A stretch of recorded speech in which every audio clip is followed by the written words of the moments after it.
बेळगावपासून साधारण 50 किलोमीटर अंतरावरती बैलवंगले गाव आहे. हे मित्राने आमच्या फोन केले. तुमचं पण वडगावला पाहुणे येत नाही आणि साप इथं अचानक कसं काय दिसलं तुम्हाला? हे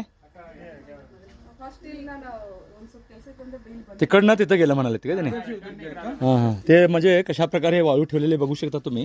त्याच्यावरती ताडपत्री अटलेले आहे आणि याच्या खाली तो जाऊन आता म्हणजे घाबरून बसला, लक्षात घ्या. आणि अशा प्रकारे साप आपल्या इथं येऊ शकतात.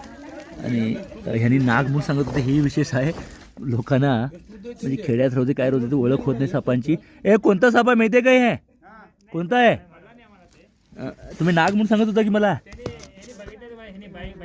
कशा प्रकारे बसले बघू शकता. खरं तर वेगवान साप आणि कशा प्रकारे हा थांबलाय ते तुम्ही बघू शकता. अशा प्रकारे सापडला आणि धामण आहे आणि तुम्ही शेपटीने ओळखू शकता. याने मात्र नाग म्हणत होते आणि ह्याची रचना मधला भाग हा जवळपास नागासारखा वाटतोय, पण अतिशय वेगवान असणारा साप 50 किलोमीटर लांब येईपर्यंत पण थांबला.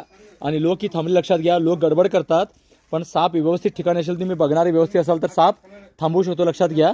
साधारण 3 वर्ष वयाचा हा धामण जाती साप आहे. काहीतरी खाल्लंय त्यानं, बेडू खाल्लेला असू शकतोय, पण झाडी झुडूप आहे, इथं गार्डन आहे आणि त्यामुळे तो आला आणि अलगत तिथं थांबला. लक्षात घ्या, सापाच्या स्वभावावरती तो किती वेळ थांबतो या अवलंबून आहे आणि त्यामुळे तुम्ही थांबला धीर धरून तर साप ही मिळू शकतो. धन्यवाद.